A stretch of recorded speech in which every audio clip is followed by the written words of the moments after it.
जिभेला तोडतात रक्त बंबाळ. 2 दिवस खायची पंचायत, पण तुम्ही रागात कधी 2 दात पाडलेत का?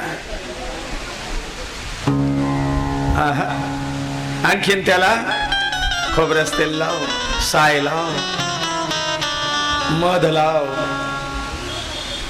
हे असे कठीण नाते जोपासण्यात आणि सांभाळण्यात आपण वेळ वाया घालवतो. तेच नाते जे आपल्याला कुरतडायला लागलेले आहेत, त्याच नात्यांना आपण मध, साखर, साय, खोबरा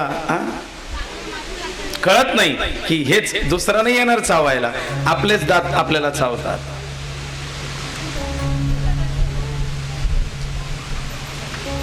एक शायरी ऐकली होती मी. जितने दुश्मन हमारी जान के हैं, जितने दुश्मन हमारी जान के हैं, उसमें आधे तो खानदान के हैं, उसमें आधे तो खानदान के हैं. जितने दुश्मन हमारी जान के हैं, उसमें आधे तो हमारे ही खानदान के हैं. बाहर वाले म्हणून सावधान.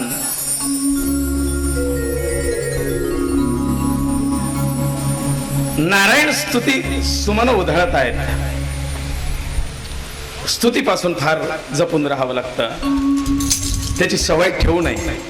भले कडू बोलणारा असेल चालेल, गोड सेहत के लिए, मीठा हानिकारक होता है. उघड शत्रू परवडतात, पण एक छुपे शत्रू नकोय. याला शास्त्रात नाव आहे काय? कुठला शत्रू? हितशत्रू. हितशत्रू ते आपलं वाईट तर नाही करत, पण आपलं अहित चिंतन करत असतात,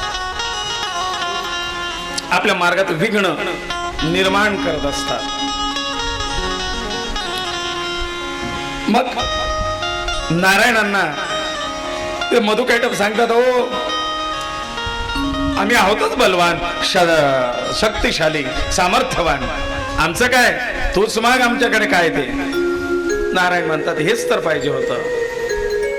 आपण देवी भागवतातही बघितलंय की तुमचा मृत्यू माझ्या हातून व्हावा, हेच द्या. फसली गंमत. मग त्यांनी पाहिलं जिकडे तिकडे पाणीच पाणी. मग म्हणले जिथे पाणी नाही अशा ठिकाणी मृत्यू येऊ दे. नारायण म्हणले तथास्तु, मान्य आहे. आणि आपलं विराट स्वरूप त्या ठिकाणी प्रकट केलंय आणि आपल्या मांडीवरती घेऊन या मधुकैटभाला आपल्या सुदर्शन चक्राने मारलेलं आहे. गोपाल कृष्ण भगवान की असा हा मधुकैटभाचा वध भगवान गणेशाच्या कृपेने होतोय. ज्या ठिकाणी गंडकी नदीच्या तीरावरती भगवान महाविष्णूंनी या गणेशाचं स्तवन केलं होतं, तर त्या नदीतला म्हणजे गंडकी नदीतला एक पाषाण गणपती म्हणून ठेवला आणि त्या पाषाणाच्या गणेशाची उपासना केली होती. त्या गंडकी नदीच्या शिळेच्या बनवलेला पाषाणाचा तो गणपती, त्याची स्थापना विष्णूंच्या हातून झालेली आहे. आणि ते गणपतीचं स्थान म्हणजे सिद्धटेक, सिद्धिविनायक पुणे. सिद्धटेकचा हा सिद्धिविनायक हाच भगवान महाविष्णूंचा त्या मधुकैटभ वधाच्या प्रसंगी स्थापन केलेला गंडकी नदीच्या पाषाणाचा म्हणजे काळ्या पाषाणाचा हा गणेश आहे. आणि अशाच प्रकारे भृगु ऋषी राजा सोमकांताला ब्रह्मा महर्षी वेदव्यासांना एक एक कथा सांगतायत. म्हणले बघ, काही वेळेला पुराणांमध्ये कथा जवळजवळ सारख्या येतात, नाव बदलतात. इथे नेमकं तसंच आहे. सुत महामुनी शौनिकादिकांना कथा सांगतात, व्यास मुनी यांना ब्रह्मदेव सांगतात आणि भृगु ऋषी राजा सोमकांताला सांगतायत. एकदा म्हणले, तुझ्यासारखाच एक राजा होता, विदर्भ नगरीचा राजा. विदर्भ म्हणजे विदर्भातले सिन्नीही, हरणखेड मलकापूरकरचे आमचे गुरुतुल्य पितृतुल्य विवेक काका जोशी आणि दिलीप काका जोशी ते पण आलेले आहेत. त्यांचं वास्तव्य खरं तर विदर्भाचं. त्यांचे वडील विदर्भात ज्योतिषाचार्य म्हणून खूप प्रसिद्ध होते. पेपरला सुद्धा त्यांचं ज्योतिषाचे लेख आणि राची भविष्य यायचं. त्यांचं सांगितलेलं भाकीत कधी खोटं ठरलं नाही असे ते ज्योतिषाचार्य वि द जोशी, दत्तात्रय जोशी आहे ना. हे मूळ विदर्भ. मग विदर्भ म्हणजे नेमकं काय? विदर्भाला विदर्भ हे नाव का पडलं? आताही तो विदर्भ प्रांत हा स्वतंत्र आहे ना. कान्नदेश, विदर्भ, मराठवाडा आणि बागलाण, कोकण. हा मग हा विदर्भ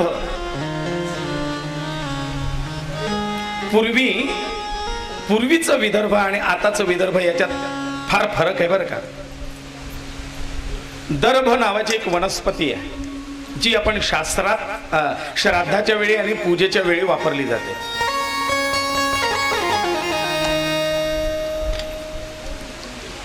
लवाळी गौतम हे गौपालक होते, गोपालक होते.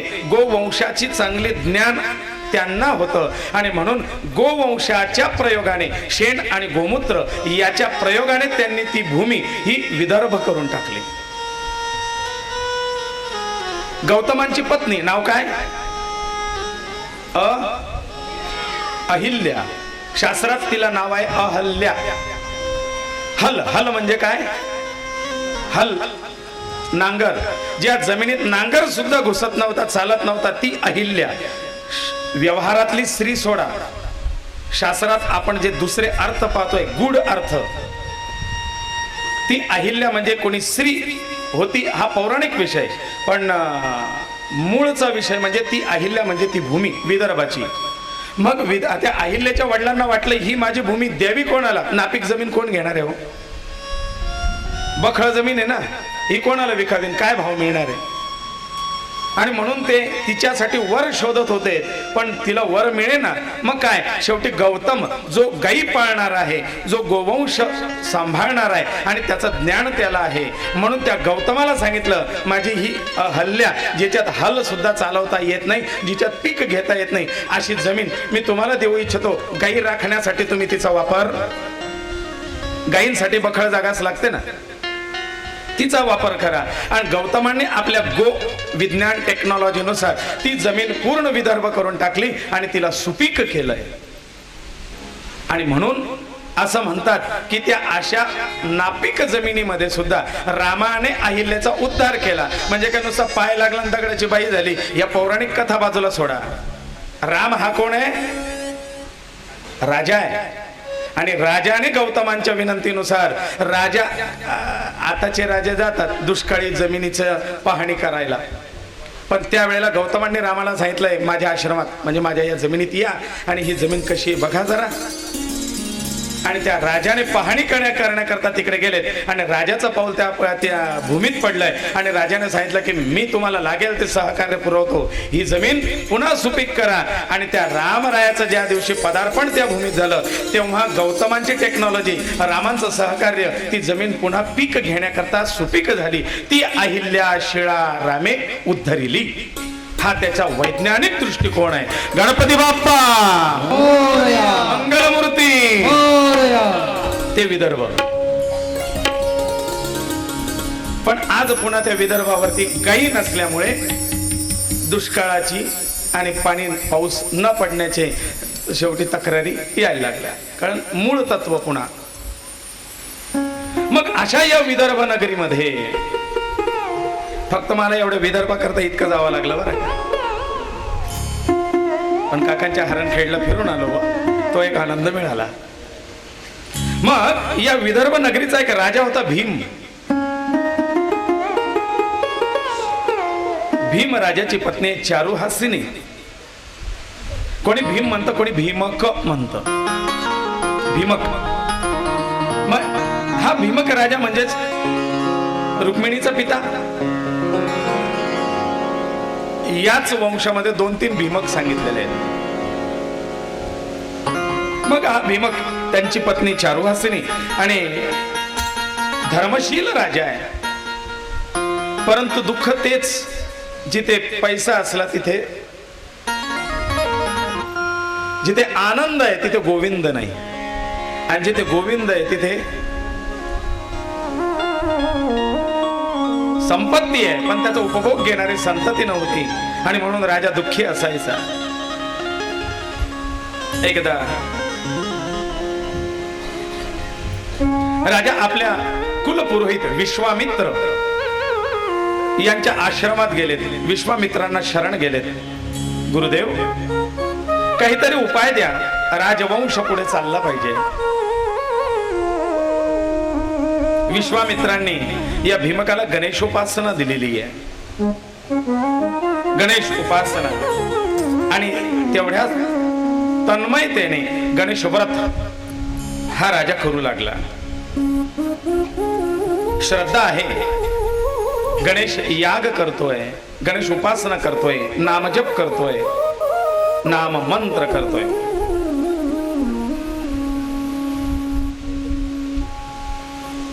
आणि या उपासनेच्या बरोबर त्या गणेशाची सेवा दोघं पती पत्नी करतायत.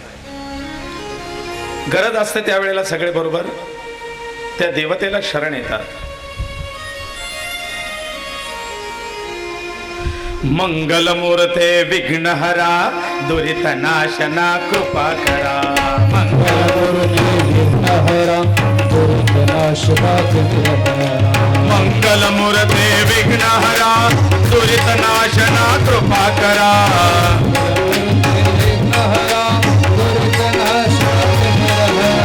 मंगलमूर्ते विघ्नहरा दुरितनाशना कृपा करा.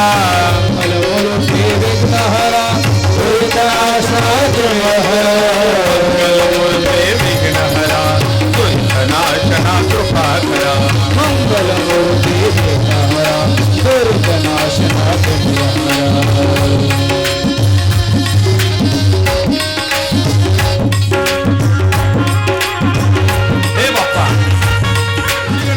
दहा दिवसाचा सिद्धिविनायक कृपा करा. दुरितनाशना कृपा करा. सिद्धिविनायक विघ्नहरा दुरितनाशना कृपा करा. मंगलमूर्ते विघ्नहरा दुरितनाशना कृपा करा. मंगलमूर्ते विघ्नहरा दुरितनाशना कृपा करा.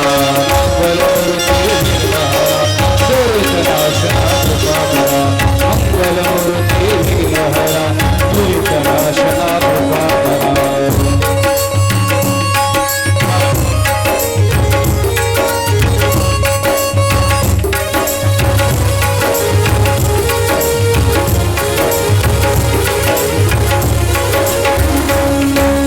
लंबोदरा कृपा करा. दुरितनाशना कृपा करा. लंबोदरा विघ्नहरा दुरितनाशना कृपा करा. एकदंता विघ्नहरा दुरितनाशना कृपा करा. एकदंता विघ्नहरा दुरितनाशना कृपा करा. मंगलमूर्ते विघ्नहरा दुरितनाशना कृपा करा. मंगलमूर्ते विघ्नहरा दुरितनाशना कृपा करा. मंगलमूर्ते विघ्नहरा दुरितनाशना कृपा करा.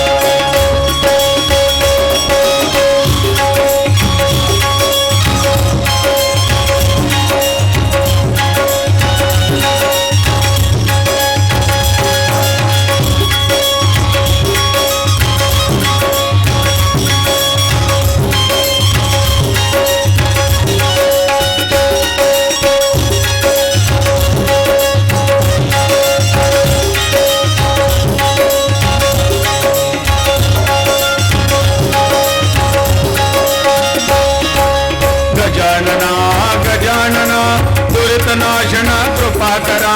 गजानना गजानना दुरितनाशना कृपा करा. मंगलमूर्ते विघ्नहरा दुरितनाशना कृपा करा.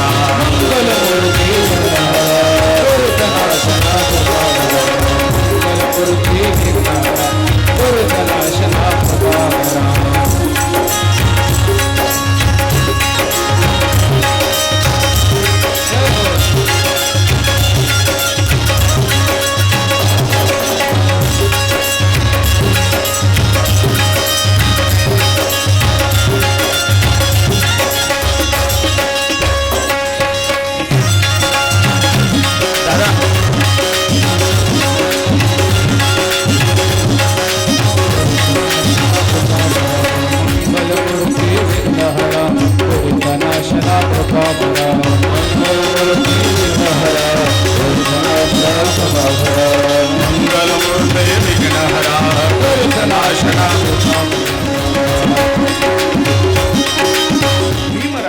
उपासना सुरू आहे. गणपती बाप्पाच्या कृपा आशीर्वाद त्यांच्यावरती होतो.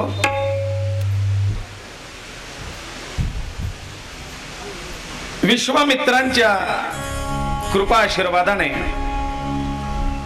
भीमाची ही उपासना चालली आहे. एक दिवशी भीमाच्या मनात प्रश्न येतो, गुरुदेव, पण सगळं काही संपन्न असताना माझ्यासारख्याला असा पुत्रहीनतेचा योग का बरं आला? काय माझे दोष? जसं सोमकांताने विचारलं, पूर्वजन्मीचा दोष, इथे भीमही विचारतो.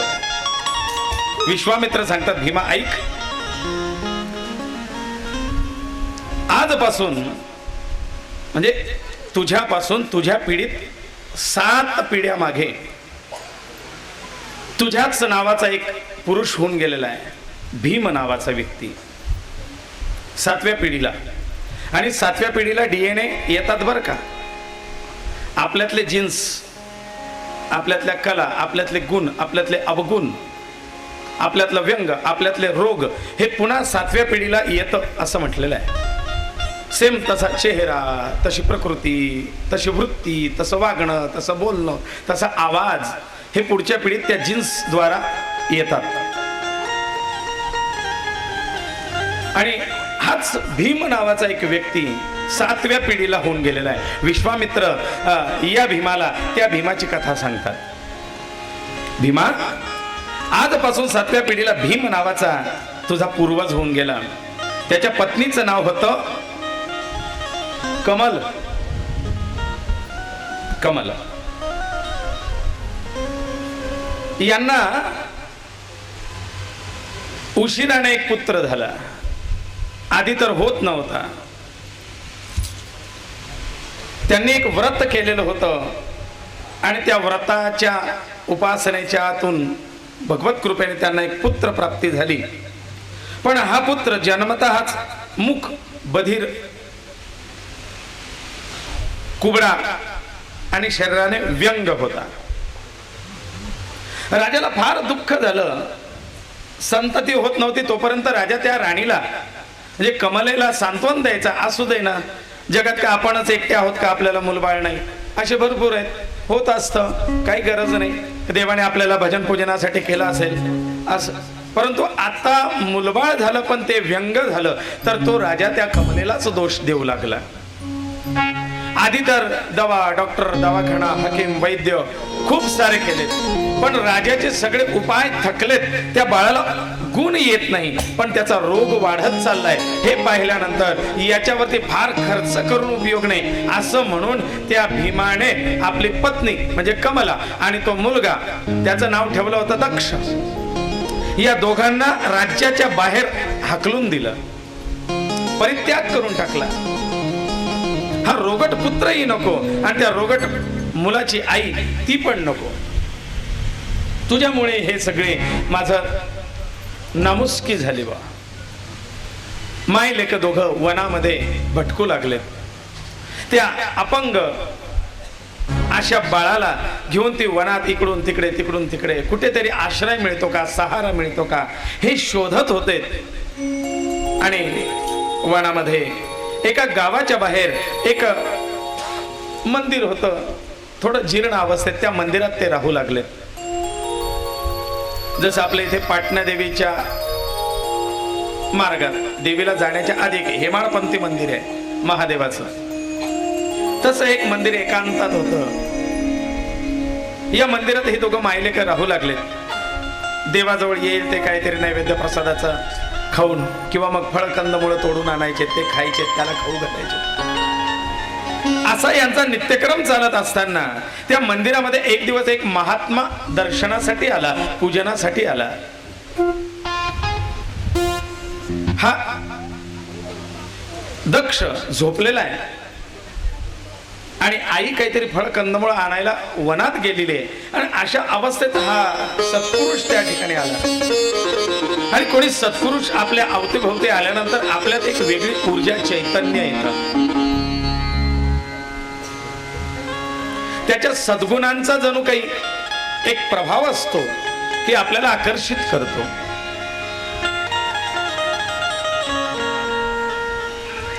त्या सत्पुरुषाच्या अंगाचा वारा, कपड्यांची हवा त्याच्याजवळून गेल्यामुळे तो वारा याच्या अंगावरती आला, म्हणजे ती हवा लागली. त्या सत्पुरुषाने दर्शन घेतलं. ते मंदिर गणपती बाप्पाचंच होतं. दर्शन घेऊन तो सत्पुरुष निघून गेला. परंतु आई जेव्हा रानातून ते फळ कंदमुळं घेऊन आली, ती पाहतो तर आपल्या मुलाच्या अंगावरचे बरेच व्रण नष्ट झालेले होते. याला आंदूक आंदूक दृष्टी सुद्धा आलेली होती. बाळा, हे झालं कसं? त्याने सांगितलं की आई, कोणीतरी दर्शनाला आलं होतं आणि ती व्यक्ती ज्या वेळेला दर्शनाला आली त्याचा असा कपड्यांचा स्पर्श मला झाला आणि त्यावेळेला माझ्या अंगात वीज कडागल्याप्रमाणे झालंय आणि माझ्यात हे बदल झालेत. आई, आपण त्या व्यक्तीचा शोध घेऊया. या वनात ती व्यक्ती कोण होती? ती म्हणले, मी तर नाही बघितलं बाळा. तो म्हणतो, मलाही नीट दिसलं नाही, कारण तेव्हा माझी दृष्टी पूर्णतः आलेली नव्हती. पण जर त्याच्या फक्त अंगाच्या स्पर्शाने माझ्यात हे बदल होत आहेत, तर त्या सत्पुरुषाला पाहिल्याबरोबर मी ओळखून घेईन. आपण या संपूर्ण वनात त्याचा शोध घेऊ. आता आईने त्या बाळाला आपल्या खांद्यावरती घेतलंय आणि सगळ्या रानभर ती त्या सत्पुरुषाला शोधू लागली. कोण आहे असा की ज्याच्या सान्निध्यात क्षण मात्र दर्शन मात्रे मन कामनापूर्ती, ज्याच्या दर्शनाने, ज्याच्या स्पर्शाने एवढा बदल माझ्या बाळाच्या आरोग्यात झालाय, त्या सत्पुरुषाला मी शरण जाईन. शोध घेतला. राजा, त्यांना त्या वनामध्ये एक आश्रम लागला. त्या आश्रमामध्ये हे दोघं प्रवेश करते झाले. यांना विचारू, तो आश्रम होता मुद्गल ऋषींचा. कोण? मुद्गल ऋषी. मुद्गल पुराण म्हणून इथे एक पुराण आहे माझ्याजवळ. हे दोन पुराण जे मी उपपुराणांमध्ये सांगितले होते, गणेश पुराण आणि मुद्गल पुराण. महान गणेश भक्त या मुद्गलांचा आश्रम. आणि त्या मुद्गल ऋषींनी बाहेर आल्यानंतर यांनी त्यांना नमस्कार केला आणि बाळाने सांगितलं, आई, हेच ते. यांच्याच स्पर्शाने मला दृष्टीही आली आणि माझ्या अंगाचे व्रण सुद्धा कमी झाले. मुद्गलांना शरण गेलेत आणि सांगितलंय, गुरुदेव, तुम्ही मंदिरात येऊन गेलात आणि त्याच्यानंतर माझ्या बाळामध्ये असा बदल झालाय. तुम्ही कृपा करा आणि याला रोगमुक्त, व्याधीमुक्त आणि पुन्हा सुदृढ सशक्त होण्याचा काहीतरी मार्ग सांगा.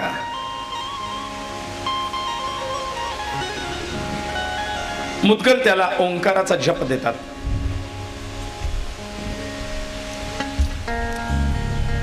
इकडे राजा सोमकांत भृगूंना एक प्रश्न विचारतोय. राजा विचारतोय, म्हणले, गुरुदेव, मुद्गलांनी ज्याच्यावरती कृपा करावी किंवा ज्याला मुद्गलांचं सान्निध्य प्राप्त व्हावं एवढं जर पुण्य या दक्षाचं होतं, कारण संत काहीतरी सुकृत असल्याशिवाय संत आपल्या जीवनात येत नाही. त्याच्याकरता पूर्वजन्मीचं काहीतरी सुकृत असावं लागतं, तेव्हा संतांच्या बहुत सुकृताची जोडी झाली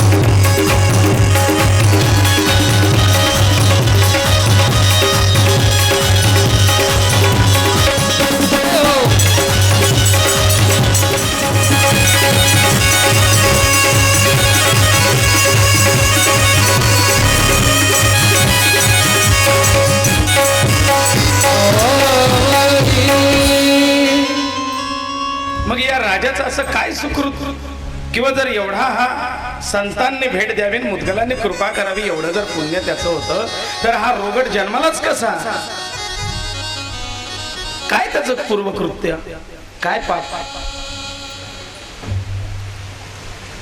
भृगु ऋषी सांगतात, राजा सोमकांता ऐक, फार पूर्वी सिंधू नावाच्या प्रदेशामध्ये पल्लव नावाचा एक वैश्य नावाच्या नगरीत, त्याचं नाव होतं कल्याण. कल्याण नावाचा एक वैश्य आहे, व्यापारी आहे, उद्योजक, धनिक. शेठ, पुराणात हे नावच लक्षात ठेवणं थोडं कठीण असतं. नावं लक्षात राहिली पाहिजे. हा कल्याण आहे, कल्याणाची पत्नी आहे इंदुमती, आणि या दोघांना एक मुलगा आहे, त्याचं नाव आहे बल्लाळ.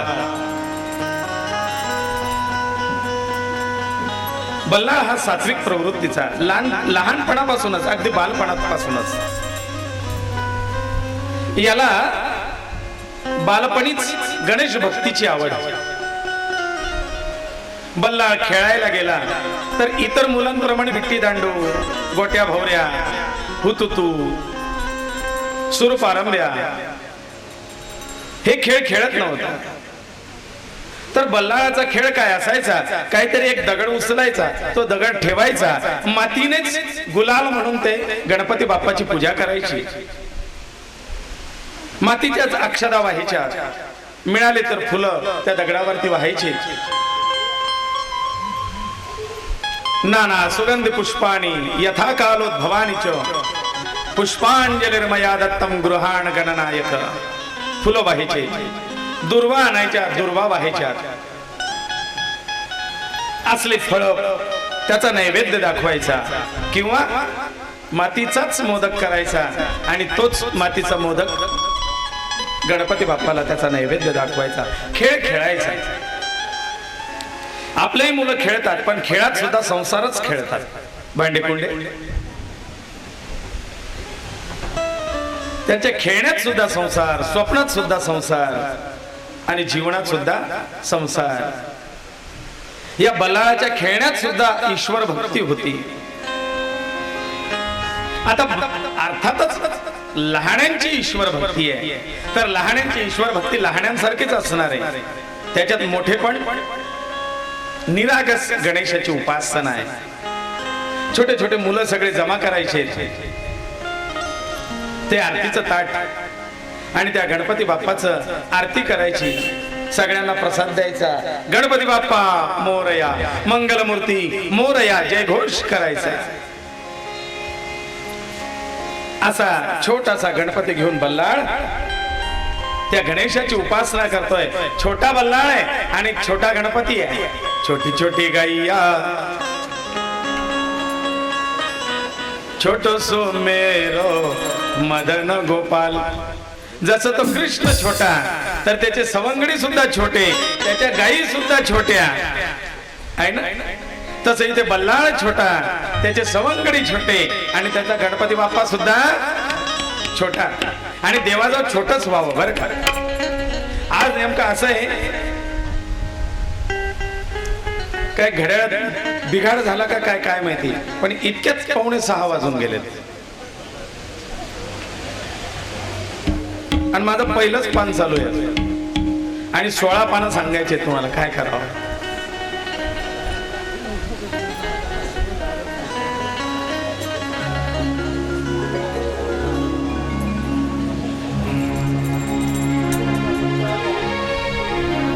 बाकी जेवण झाल्यावर म्हणे पा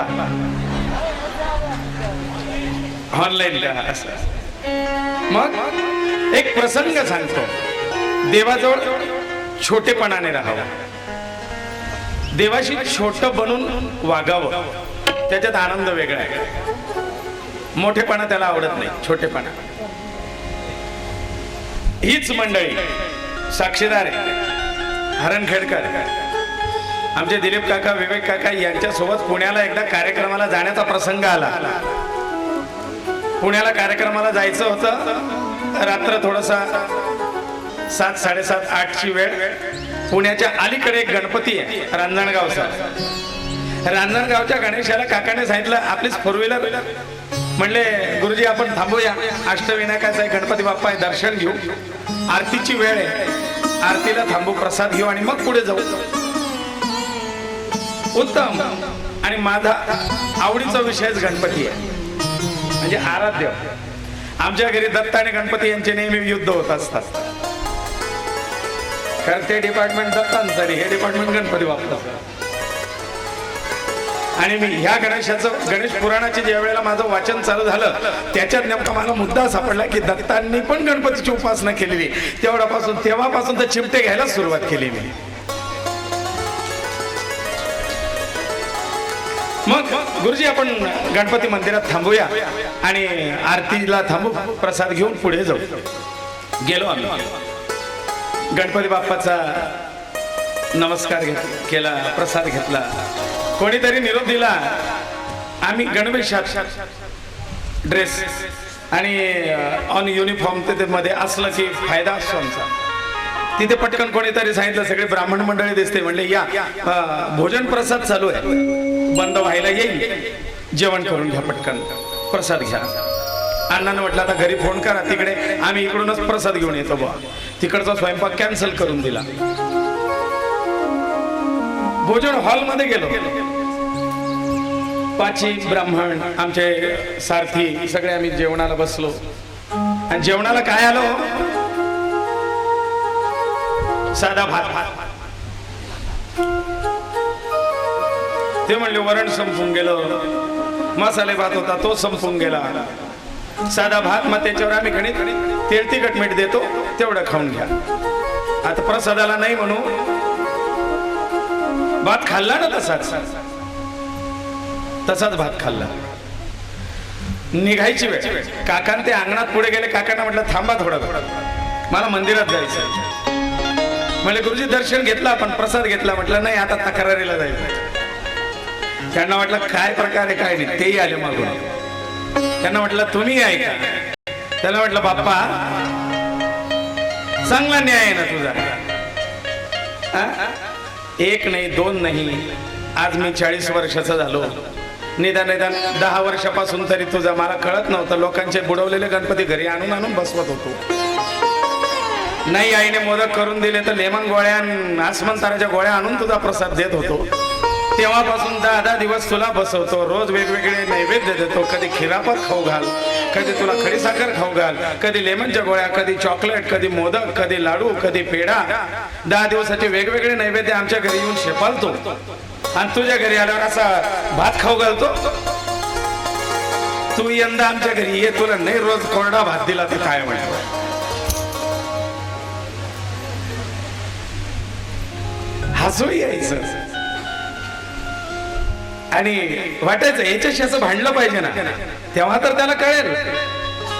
आमच्या घरी तुला लाडू मोदक आणि तुझ्या घरी एक दिवस कधी नवस आलो तर पाहुणसार काय केला, कोरडा भात.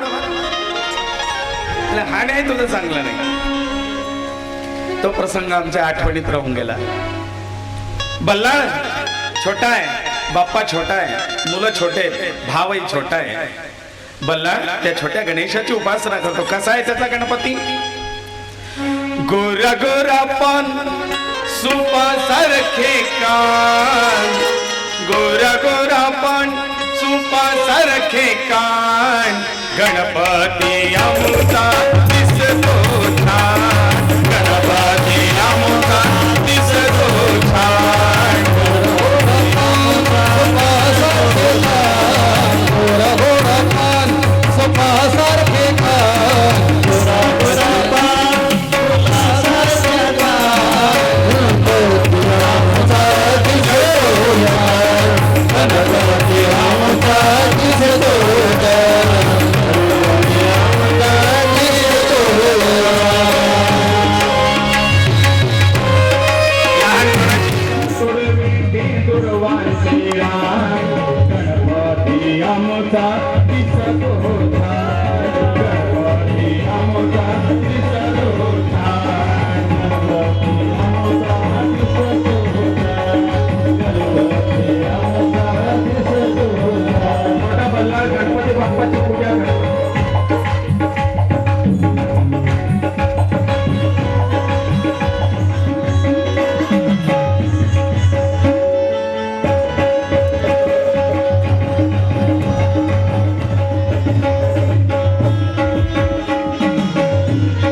देव करत फिरली तर मग उद्योगधंदा कामधंदा कोण पाहिजे? तुमच्या पोराने आमची पोरं बिघडवून लावले. जरा आवर घाला. बल्लाळाच्या वडिलांना राग आला आणि कल्याण रागात जे आहे का झाडाखाली बल्लाळ आपल्या छोट्याशा गणपती बाप्पाची उपासना करतोय. ती मूर्ती फेकून दिली आणि बल्लाळाला खूप मारलं. अशा या बल्लाळाला मारता बाबा मारू नका, माझा गणपती फेकू नका बाबा असं करतोय. परंतु बल्लाळाच्या वडिलांनी त्या बल्लाळाला त्याच झाडाला बांधून ठेवलं. मूर्ती फेकून दिली, पूजेचं साहित्य फेकून दिलं आणि रागात हा कल्याण घरी निघून आला. दुपारचा उन्हात तळतळणारा हा बल्लाळ, संध्याकाळ झाली तरीही आता त्याला सोडवायला त्याचे वडील आले नाहीत. त्याचे मित्र तर भिवून पळाले होते. काय करावं? थकलेला भागलेला उन्हाने त्रस्त झालेला विभळलेला हा बल्लाळ बांधलेला आहे. अंग दुखतंय, अंगातून रक्त निघतंय, मार खूप लागलाय. आणि आता त्या बल्लाळने आपल्या गणपती बाप्पाची धावा त्यांची स्तुती करायला सुरुवात केली. बाप्पा माझ्या वडिलांनी तुमची मूर्ती फेकून दिली. मला मारलं त्याचं नाही वाईट वाटत, पण माझ्या वडिलांनी असा अपराध करायला नको होता. तुमची मूर्ती नको फेकायला हवी. गजमुखा तुझी वाट पाहता, संध्याकाळ झाली देवा, तुझी वाट पाहतोय, तू मला सोडवायला येशील म्हणून. गजमुखा तुझी वाट पाहता, नेत्र शीनले जाण तत्वता, नेत्र शीनले जाण तत्वता. भेटसी कधी भ्रम निवारणा, भेटसी कधी भ्रम निवारणा. हे दयानिधे श्री गजानना, हे दयानिधे गौरी नंदना. कधी भेटशील तुम्हाला? माझे नेत्र थकलेत तुला वाट पाहून. नाशिवंत रे सर्व संपदा, नाशिवंत रे सर्व संपदा. हे नको मला पावा एकदा, हे नको दयानिधे श्री गजानना, हे दयानिधे गौरी नंदना.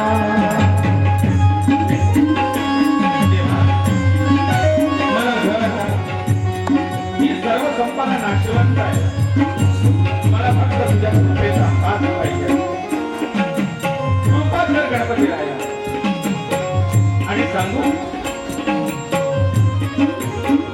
हा देह सुद्धा नाशिवंत आहे, मला मारलंय त्याचं काही वाटत नाही, पण देवा मला तुझी काळजी आहे. काय काळजी आहे? त्याचं नाही, मला तुझी काळजी आहे. काय बल्लाळ म्हणतो देवा, गणपतीची भक्ती करणाऱ्याला तो गणपती वाचवू शकला नाही. ती मूर्ती भेटली त्याला दंड सुद्धा देऊ शकला. माझ्यासाठी येऊ नको, पण माझ्या बापाला दंड देण्याकरता तुझ्या नावाला वाटता नको लागायला. तुझ्या बलयुगावरी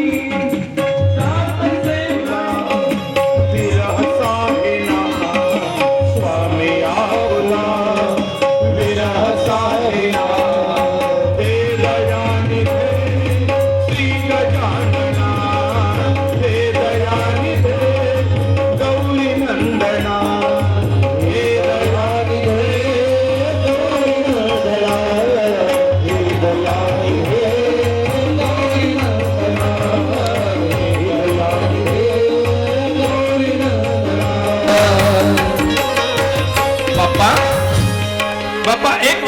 मला सोडवलं नाहीस तर चालेल,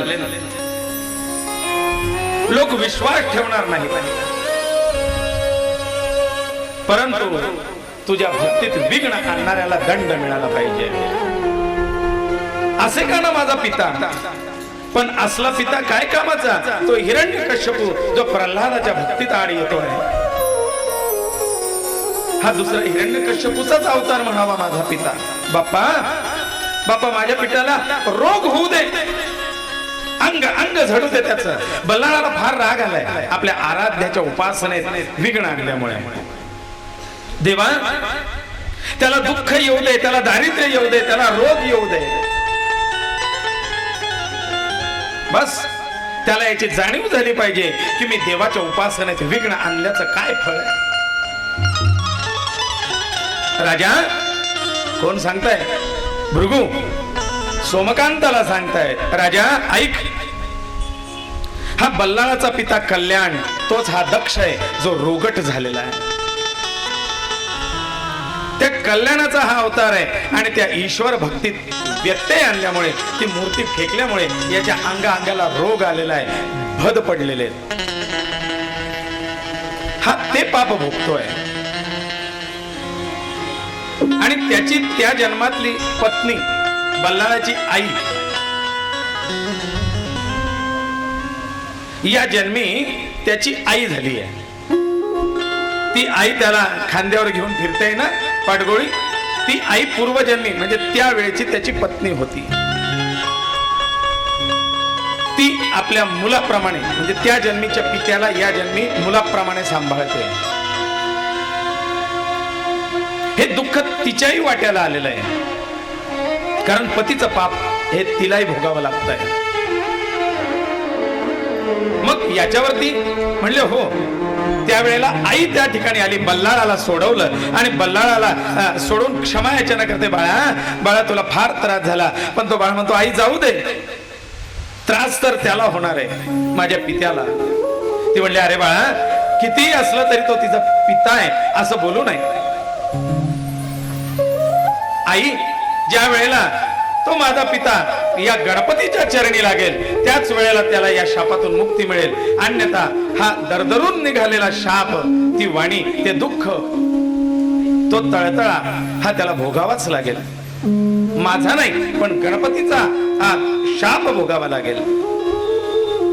आणि म्हणून या जन्मात या दक्षाला गणेश उपासना हीच याच्यातून तारून नेणारी आहे. आणि तो मुदगल म्हणजे ते मुदगल ऋषी हा महान भगवत भक्त गणेश भक्त होता आणि म्हणून गणेश भक्ताच्या त्या वाऱ्याने, त्या कृपेने त्याचे अर्धे दुःख कमी झाले आणि आता तो बरोबर त्या मुदगल ऋषींच्या आश्रमात पोहोचलाय, म्हणजे तो दुःख मुक्त होणार आहे.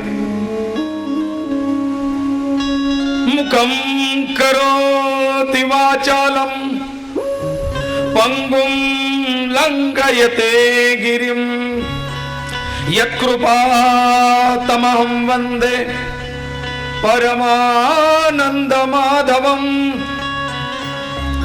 ज्या व्यक्तीवरती, ज्याच्यावरती त्या परमानंदाची, त्या परमेश्वराची कृपा होते, तो मुका असला तरी वेद बोलू लागतो, तो पांगळा असला तरी गिरीवर चढू लागतो. ज्या पर कृपा प्रभु की होय, तापर कृपा करे हर कोय. ज्याच्यावरती भगवंताचीच कृपा झाली त्याच्यावर सगळे कृपा करतात, पण ज्याच्यावरती प्रभूची कृपा झाली की त्याच्याच त्याचा घात करतात. आणि म्हणून इतरांच्या नादी लागू नका, त्या परमेश्वराच्या चरणी श्रद्धा ठेवा, सगळे तुम्हाला सहाय्य करतील. पण जर परमेश्वराची अवकृपा झाली तर कोणीही तुम्हाला वाचवू शकत नाही. ज्या पर कृपा प्रभु की होय, तापर कृपा करे हर कोय. आणि आता इथे भगवंताची कृपा त्याच्यावरती झाली तर आता या दक्षाचा मार्ग सुलभ व्हायला लागलाय. काय तर या मुदगल ऋषींनी या दक्षाकडनं गणेशोपासना करून घेतली आहे आणि त्या गणेश उपासनेने दक्षाला चांगलं आरोग्य प्राप्त झालं, हा सुदृढ झाला, हळूहळू आरोग्य संपन्न झालाय. पण आता त्याच आश्रमात राहून तो गणेशाची उपासना करू लागला. पण बघा, ज्या वेळेला परमेश्वराचा कृपेचा वर्षाव व्हायला लागतो तो छप्पर फाडके हा ज्या नगरीत हे गणेश मंदिर होतं, त्या नगरीचा राजा अचानक मृत्यू पावला आणि त्या राजाला संतती मुलबाळ नव्हतं. त्याच्यामुळे आता पर्यायी राजा बसवायचा कोण? म्हणून मग त्या राजाच्या प्रधानांनी एकमताने निर्णय घेतला की आपल्या नगरीत म्हणजे आपल्या राजाची जी हत्ती आहे त्या हत्तीच्या सोंडेमध्ये माळ द्या आणि हत्ती ज्याच्या गळ्यात ही माळ घालेल त्याला राजा, बिनविरोध. आणि या हत्तीने सबंध नगर शोधून काढलं, त्याला योग्य कोणी मिळालं नाही आणि तो हत्ती फिरत फिरत या वनात या गणेश मंदिरात आलाय आणि या दक्षाला तिथे पूजा करताना पाहिलंय आणि त्या दक्षाच्या गळ्यात ती माला टाकली आणि त्या दिवसापासून हा दक्ष त्या नगरीचा राजा म्हणून घोषित झाला. गणपती बाप्पा मंगलमूर्ती.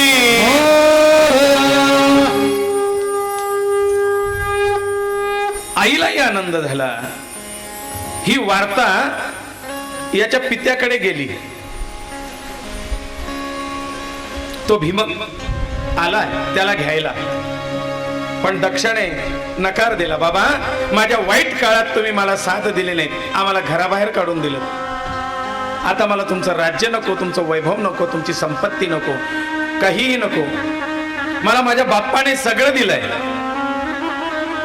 तुमच्या वारसदार राजा होण्यापेक्षा इकडे माझ्या बाप्पाने मला स्वतंत्र राजा म्हणून घोषित केलाय. मी आता माझं राज्य सांभाळीन. भीमकाला केलेल्या गोष्टीचा पश्चाताप झाला आणि दक्ष आपलं स्वतंत्र राज्य सांभाळतोय. विश्वामित्र राजा भीमकाला सांगतायत, राजा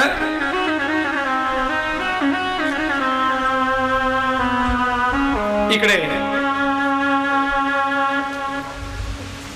कथा येते का लक्षात? भीमक राजा, याला पहिल्या भीमाची कथा सांगितली म्हणून नावात एका दिवस गोंधळ होईल बरं तुमच्या. या भीमाला त्याच्या 7 पिढ्यांच्या मागे असणारा म्हणजे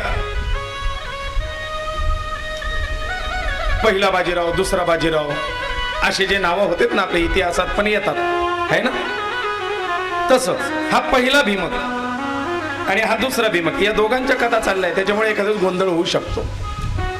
पहिल्या भीमाने विचारलं होतं की मी असा निपुत्रिक कसा, मग त्याला त्या भीमकाची मागच्या भीमकाची कथा सांगतायत की त्याला हा रोगट पोरगा झाला होता. आता या भीमकाला संततीसाठी उपाय देतात विश्वामित्र. तो भीमक गेला मुदगलांना शरण, हा भीमक गेलाय विश्वामित्रांना शरण. त्याला संतती प्राप्तीसाठी गणेश उपासना दिली आहे विश्वामित्रांनी. आणि लक्षात ठेवा, आमच्या जीवनातला अनुभव आहे माझ्या गुरूंचा. मी ज्या पाठशाळेत शिकायला होतो त्यांना सुद्धा संतती नव्हती आणि मग त्यांनी संकल्प केला. आमच्या पाठशाळेमध्ये नवग्रह मंदिर आहे, तिथे गणपती मंदिर पण आहे आणि त्या ठिकाणी संकल्प केला की मी गणपतीला रोज दुर्वार्चन करीन आणि दर चतुर्थीला पद्मालयाची फेरी घालीन आणि 3 लाख दुर्वा अर्पणाचा त्यांनी संकल्प केला. आम्ही सगळे विद्यार्थी रोज बागेतून दुर्वा निवडून चढाओढ लागायची. आज मी 11 जोड्या केल्या, तो म्हणतो आज मी 5 जोड्या केल्या. अभ्यास करून वेळ मिळेल त्या कालावधीमध्ये जोड्या तयार करून द्यायच्यात आणि गुरुजी आले की गुरु सेवा आपण करायची. गुरु गणेश सेवा करतायत, पण त्यांनी फक्त विद्यार्थ्यांच्याच जोडीला म्हणजे जोरावर नाही, ते स्वतः बागेत बसून रोज दुर्वा निवरायचे आणि रोजच्या दुर्वार्चन हे व्हायचं आहे. 3 लक्ष दुर्वार्पण झालं आणि त्यांना एक नाही 2 मुलं झाले. एकाचं नाव ठेवलं प्रथमेश आणि दुसऱ्याचं नाव ठेवलं प्रणव, ओंकार. अशी 2 मुलं झालेत. हा अनुभव आहे. गणपती बाप्पाला दुर्वार्चन कमीत कमी लक्ष दुर्वार्चन करावं. संततीत येणाऱ्या अडचणी, संततीत येणारे बाधा दूर होतात. फक्त निष्ठेने श्रद्धेने करावं.